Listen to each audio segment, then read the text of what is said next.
Hey, what's up everybody? My name is Steve and I'm here today to make a quick video for my website, micusmarketing.com. The video topic for today is going to be ideation techniques for business and marketing. So give me 1 second here to jump into my PowerPoint presentation and we can get started.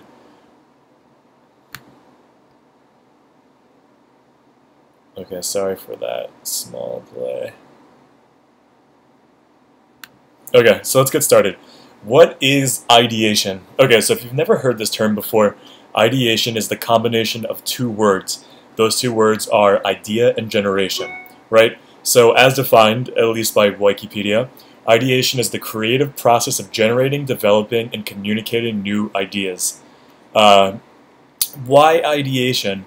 Ideation sessions can help you to basically develop new product strategies, ideas, and just about anything else that you can think about.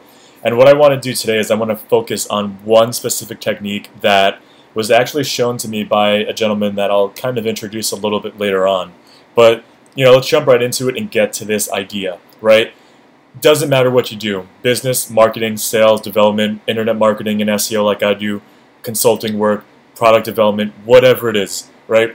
I want you to write down what your objective is. In this case, I'm going to use something that Brian Matamore has shown me, and he was actually a guest speaker at one of my classes at NYU. A really smart guy. He used a slightly different version of this, and I'm going to do slightly something a little bit different. But here's the premise.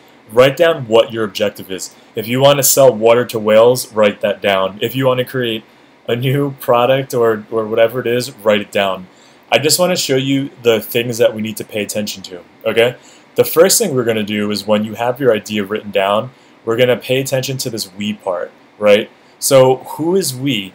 It could be you, could be your sales team, right? It could be, I don't know, your CEO, could be your board, could be marketing division, right? It could be, I don't know, could be the janitor for all I care, right? Good. So what we've got to do from then is we've got to look at this word here called sell. So what are some different variations of the word sell that we can use here? We could give away, right? We could give away something. We could do a promotion. I'm kind of just doing this real time with you guys. I didn't really necessarily plan anything out, which is kind of more fun if you think about it.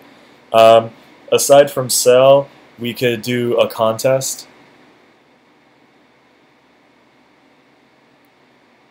We could do, let's see, what else can we do? We could have, actually, when we think about who we are, we can have a celebrity endorsement, right? What else can we do? We can discount.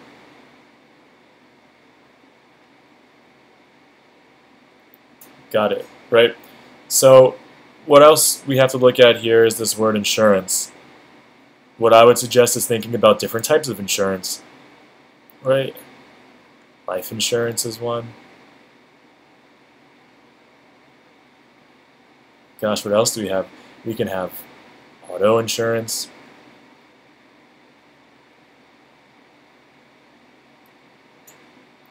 We could have mortgage protection insurance.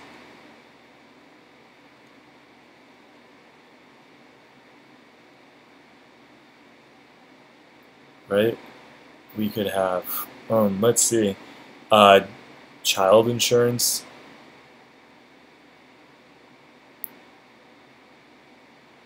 I'm just listing all the different types of insurance that come to mind. We have this, we have that, we have auto, we have life. What else can we have here?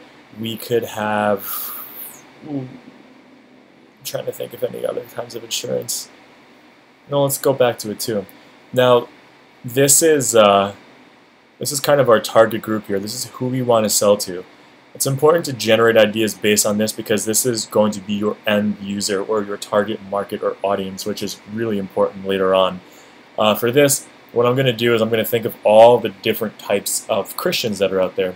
So if you're not familiar with this sort of religious jargon, Christians are kind of the overall umbrella term for a general, in this instance, follower of Jesus. So Christians can include Catholics, Roman Catholics, Greek Orthodox, Russian Orthodox. They can include Gnostics. These are all the different subgroups of the main target audience here, right? So I'm going to go ahead and write that down. So we can have Catholics. Whoops, sorry. We can have Catholics, Protestants,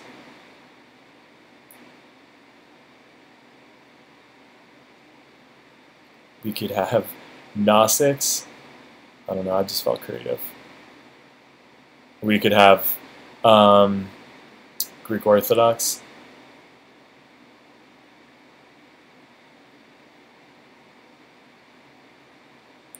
We could have Russian Orthodox.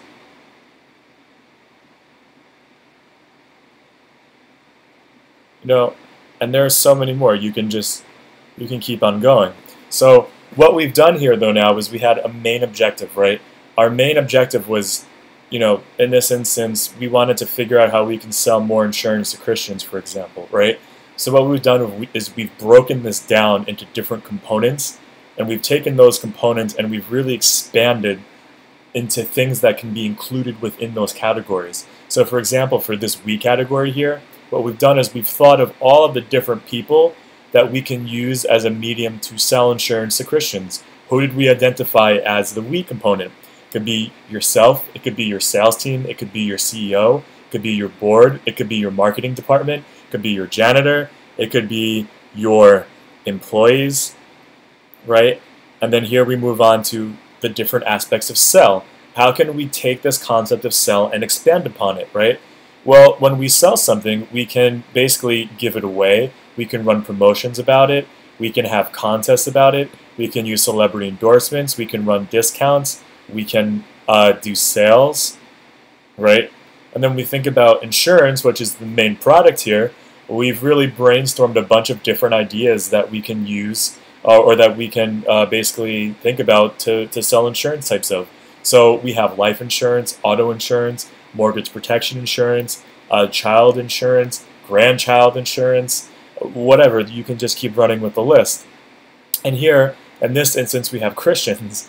It's a totally weird example, but I thought it was pretty effective because we'll tie this all together in a second. But there's all different types of Christians like we've talked about.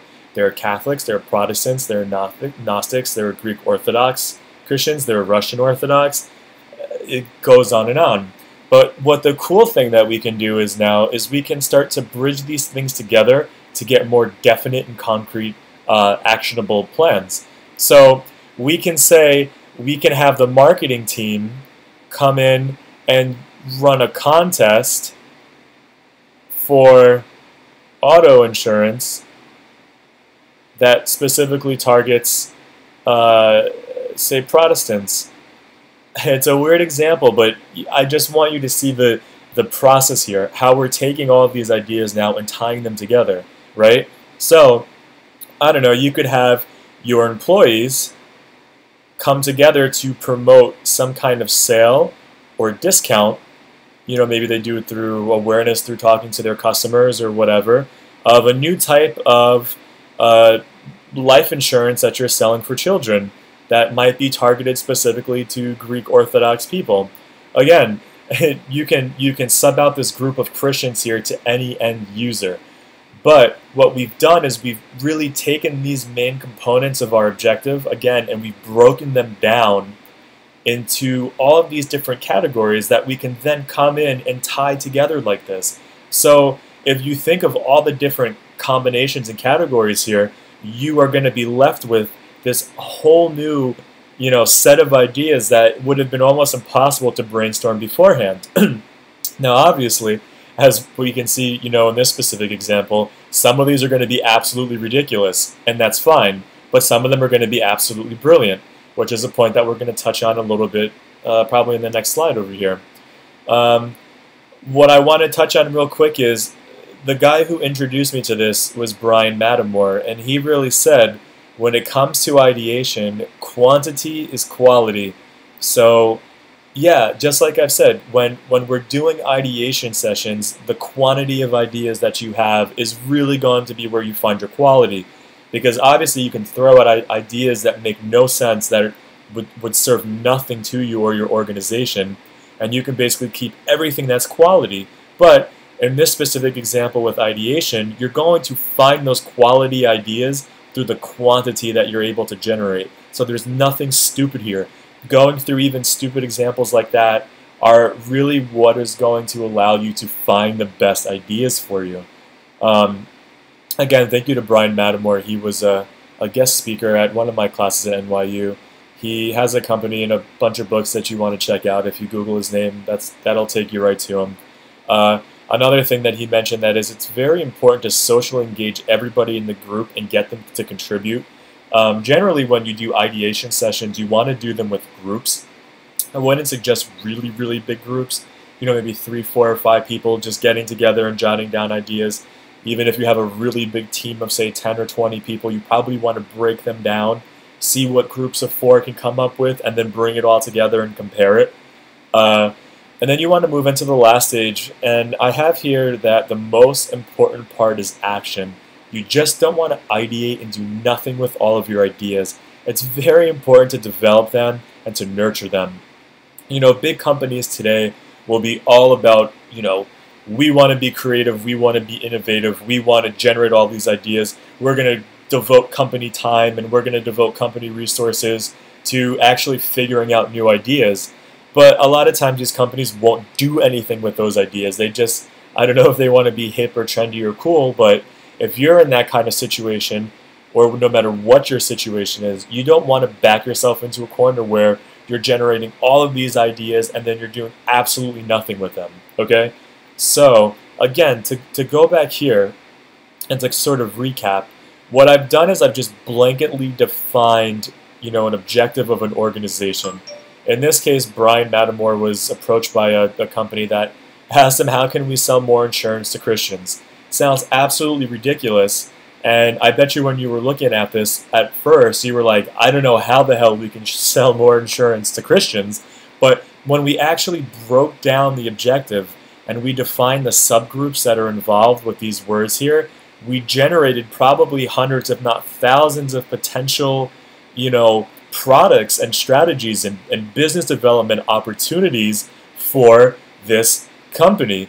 And again, just as Brian Matamore has suggested to me, is, you know, he's really drilled into my head and he's really made me think about how when it comes to ideation, your quantity of ideas is really your quality, because you can go back over these things, pick apart what works for you and what doesn't, and go from there. So again, you know, I want to thank you for watching my video. My name is Steve, and I run a great website called micusmarketing.com. I'm probably going to run a lot more of these ideation technique videos in the future, but for now, I just want to get started with this one. So thank you. You know, just let me know what you think about this, anything else you'd like to see, and just leave me some feedback. Thanks again for watching. Bye.